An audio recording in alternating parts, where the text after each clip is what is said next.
Hello everyone. In this lecture, we are going to solve NCERT exercise 4.2 question number 1. अब ये जो quadratic equation का second exercise है 4.2 exercise 4.2, उसका जो फर्स्ट क्वेश्चन है वो बहुत ही सिंपल भी है और उसे सॉल्व करने का क्या ट्रिक्स है या किस तरीके से सॉल्व करेंगे वो इस लेक्चर में देखने वाले. तो सबसे पहला क्वेश्चन क्या है हमारा कि find the roots of the following quadratic equation by factorisation. यानी कि जो क्वाड्रेटिक इक्वेशन गिवन है हमें, जो क्वाड्रेटिक इक्वेशन गिवन है, ये इक्वेशन देख सकते हो. क्वाड्रेटिक इक्वेशन क्यों है? क्योंकि इसमें एक्स स्क्वायर का जो कॉफिशिएंट है वो 1 है, 0 के इक्वल नहीं है. और दूसरी बात कि एक्स स्क्वायर यानी कि डिग्री क्या है इसका 2 है, उससे ज़्यादा डिग्री के वैल्यूज डिग्री नहीं है इसका. ठीक है, अब बहुत ही सिंपल तरीके से इस क्वेश्चन को सॉल्व करते हैं. सबसे पहला क्वेश्चन जो फैक्टराइजेशन मेथड में सॉल्व किया जाता है. अब सबसे पहला क्वेश्चन क्या है यहाँ पर, x square minus 3x minus 10 equal to 0. ठीक है, जब भी इस तरह के क्वेश्चन को सॉल्व करना हो तो दिमाग में सबसे पहले क्या रखना है कि ये जो एक्स स्क्वायर है सबसे पहले होना चाहिए एक्स स्क्वायर का वाला टर्म्स, देन एक्स वाला टर्म और फिर कांस्टेंट. जैसे कि A X square B X plus C लिखते हैं. अगर ये ऑर्डर उल्टा पुल्टा हो गया तो फिर ये सॉल्व भी नहीं हो सकता है. तो सबसे पहला काम क्या है, इसे अरेंज कर दीजिए ठीक तरीके से जो कि पहले से है. ठीक है, अब दूसरा है कि आपको एक्स स्क्वायर के कॉफिशिएंट और कांस्टेंट टर्म इन दोनों को मल्टीप्लाई करना है. तो इन दोनों को अगर मल्टीप्लाई करें तो क्या होगा, 1 into minus 10 which is minus 10 है ना. हमने क्या किया, जो कॉफिशिएंट है, coefficient of x square multiplied by constant term. ठीक है, ध्यान रखना इस चीज को. एक्स स्क्वायर के कॉफिशिएंट और कांस्टेंट टर्म को मल्टीप्लाई किया तो मल्टीप्लाई यहाँ 1 इंटू माइनस 10 कितना हो जाएगा, 1 into minus 10 equal to minus 10. ठीक है, अब इस माइनस 10 का मतलब है जो ये एक्स का कॉफिशिएंट है इससे इस तरीके से ब्रेक डाउन करना है कि वो जो उसे मल्टीप्लाई करे तो वो माइनस 10 के इक्वल हो जाए, और दूसरा जब उसकी वैल्यूज कैलकुलेट करें तो वो -3 के इक्वल हो. जैसे समझ सकते हैं इस 10 को कौन कौन से फैक्टर्स में डिवाइड किया जा सकता है. 2 ही फैक्टर होना चाहिए. अगर 1 लिया जाए 10 में तो दूसरा क्या होगा 10, ताकि 1 और 10 मल्टीप्लाई करे तो 10 के इक्वल आ जाए. मल्टीप्लाई तो ठीक है, लेकिन 10 में अगर 1 ऐड कर दिया जाए तो 11 होगा और 10 में से 1 सब्ट्रैक्ट कर दिया जाए तो 9 होगा, जो कि यहाँ पर हमें चाहिए 3 या फिर -3. ये पॉसिबल नहीं है. दूसरे फैक्टर की बात करते, अगर 2 कंसिडर करें तो ये क्या होगा, 2 में कितने से मल्टीप्लाई करें 10 के इक्वल होगा 5 से, तो हमने 5 से मल्टीप्लाई कर दिया. तो 2 इंटू 5 10 तो होता है, लेकिन -3 होने के लिए क्या होना पड़ेगा, ये होना पड़ेगा -5 और +2. ठीक है, अब इन दोनों को मल्टीप्लाई करिए, -5 इंटू 2 -10 करेक्ट है, -5 + 2 -3 के इक्वल होता है. यानी कि दोनों कंडीशन को ये सेटिस्फाई कर रही है दोनों value. It means that we will factorise this term -3x. इसे अलग अलग पार्ट्स में लिखेंगे. कैसे, एक्स स्क्वायर -5x + 2x, -3 को क्या लिखा जा सकता है, -5 और +2, जैसा कि हमने यहाँ पर किया, -10 इक्वल टू 0. अगर ये स्टेप करना सीख गए तो इसके बाद इस फैक्टराइजेशन मेथड में कुछ भी टफ नहीं है, उसे बहुत ही आसानी से सॉल्व किया जा सकता है. ठीक है, समझ गए ये बात कि सबसे इंपॉर्टेंट पार्ट है इसे अरेंज करना, फिर कांस्टेंट टर्म को एक्स स्क्वायर के कॉफिशिएंट से मल्टीप्लाई कर देना. ये हमने कर दिया. नाउ अब इन 2 टर्म से ये एक पेयर बनाया हमने 2 टर्म का. यहाँ पर 2 टर्म का पेयर है और यहाँ पर भी 2 टर्म का पेयर लिया हमने. अब इन दोनों में x अगर कॉमन ले लिया जाए तो क्या होगा, x - 5 प्लस, अब यहाँ पर क्या कॉमन हो सकता है, यहाँ पर हमने कॉमन ले लिया 2, तो then what we will get, x - 5 equal to 0. अब क्या हो सकता है यहाँ पर, x इन दोनों ही टर्म्स में, ये एक पूरा टर्म है और ये एक पूरा टर्म है, तो इन दोनों टर्म में x - 5 कॉमन हो जाएगा. अब बचे हुए टर्म्स को लिख देना है. तो क्या है बचा हुआ टर्म्स, x और इधर है 2, तो x + 2 इक्वल टू 0. नाउ ये हो गया a into B equal to 0. तो कोई भी एक टर्म, अगर ये पूरा टर्म 0 हो गया, इसकी पूरे की वैल्यूज क्या होगी 0, क्योंकि 0 गुना 0 मल्टीप्लाइड बाई दिस 0. ठीक है, तो इसी जगह पर लिखा जा सकता है x - 5 इक्वल टू 0 और x plus 2 equal to 0, then what we will get x equal to 5 और x equal to -2. That will be answer. So we have solved this question number 1 by the process of by the method of factorization. Clear? Now we will solve question number 2. So let's see what is in question number 2.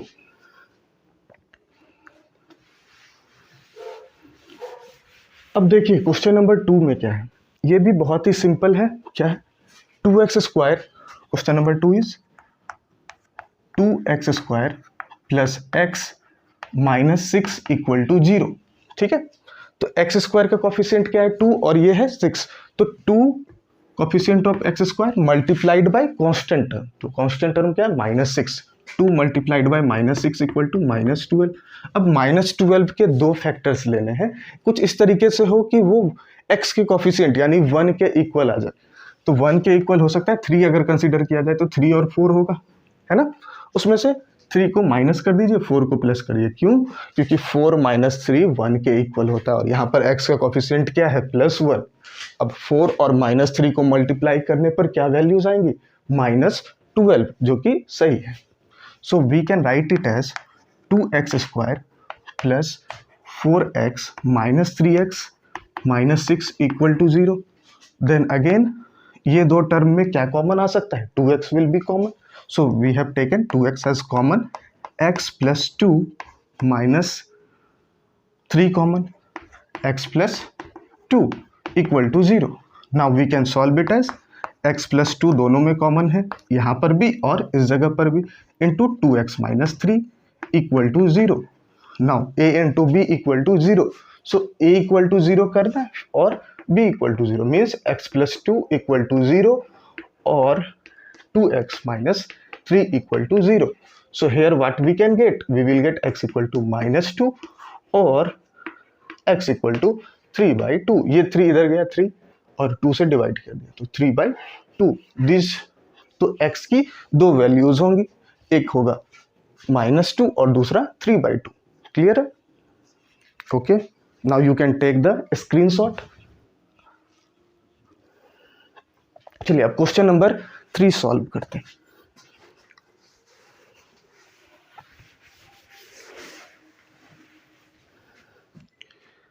Question number 3 क्या है? √2x square plus 7x plus 5√2 equal to 0. देखिए अब इस question को solve करने का क्या तरीका हो सकता है. सबसे पहले सेम रूल अप्लाई करना है, कुछ भी अलग नहीं करना है. यहाँ पर क्या है? x स्क्वायर का coefficient √2 multiplied by constant term 5√2. √2 multiplied by √2 that is equal to 2. तो 5 into 2 इक्वल टू 10. हमने 10 लिखा. अब 10 को क्या करना है? 2 पार्ट्स में डिवाइड करना है इस तरीके से कि वो उसका एडिशन और सब्सट्रैक्शन x के कॉफिशिएंट के इक्वल हो. अगर फैक्टर 1 लिया जाए तो 1 और 10 ही होगा, जो कि पॉसिबल नहीं है. दूसरा हो सकता है अगर 2 कंसीडर करें तो 2 और 5. अच्छा, 5 और 2 दोनों को ऐड कर दे तो 7 के इक्वल होता है. इट मीन्स यहाँ पर भी पॉजिटिव होगा, यहाँ पर भी पॉजिटिव, तभी जाकर दोनों जुड़ेंगे और 7 के इक्वल हो जाएगा. और साथ में 5 into 2 + 10 भी होता है. दोनों कंडीशन को ये satisfy. It means we can write it as √2x square plus 2x plus 5x plus 5√2 equal to 0. Then अब यहाँ पर कॉमन क्या लेना होगा? √2 में 2 can be written as √2 multiplied by √2, यानी कि 2 में इस 2 में √2 कॉमन लिया जा सकता है. तो √2x कॉमन ले लिया जाए तो ये होगा x प्लस ये x तो कॉमन आ चुका है, √2 में से √2 बाहर आ गया तो बचा क्या? √2 प्लस 5 कॉमन ले लिया जाए, x प्लस √2 इक्वल टू 0. और we can write it as x plus √2 into x √2x plus 5 equal to 0. कैसे हो गया ये? हमने यहाँ पर दो टर्म्स हैं, इस दो में x प्लस √2 कॉमन लिया तो बचा क्या? √2x plus 5. √2x plus 5. Now what will happen? Either x plus root two equal to 0 और root two x plus 5 equal to 0, और we can say x equal to minus root two और x equal to minus 5 by root two. अगर इसे rationalise ना भी करे, ये दोनों आंसर्स हो जाएंगे, कोई दिक्कत नहीं है। ठीक है, so this is the solution of question number 3। अब 4 और 5 इन दो के सॉल्यूशंस देखते हैं। Next is question number 4। Question number 4 यहां पर पहले से लिखा है, क्या लिखा है, 2x square minus x plus 1/8 equal to 0। ठीक है, अब देखिए क्वाड्रेटिक इक्वेशन में जितने भी क्वेश्चंस हैं, कहीं पर अगर इस तरीके का कोई आ जाए, ठीक है, न्यूमरेटर में 1 है, डिनोमिनेटर में 8 है, तो सबसे पहले हमें ये कोशिश करना है कि इस फ्रैक्शन वाले टर्म्स को रिमूव कर दिया जाए। अब इसे कैसे रिमूव कर सकते हैं? अब 8 एलसीएम अगर ले लिया जाए तो फिर 8 सबसे मल्टीप्लाई होंगे और जो डिनोमिनेटर में 8 है वो 0 से मल्टीप्लाई हो जाएगा। आइए देखते हैं कैसे करें। सपोज क्या लिखा है यहाँ पर, इसे यहाँ पर ही सॉल्व करते हैं। यहाँ पर हमने एलसीएम ले लिया 8, तो ये क्या हो जाएगा, 16x square minus 8x plus 1 equal to 0। अब ये 8 इधर मल्टीप्लाई होगा तो वो 0 के इक्वल हो गया। It means it can be written as 16x square minus 8x plus 1 equal to 0, because 0 into 8 equal to 0। अब इसे सॉल्व करना आसान हो गया।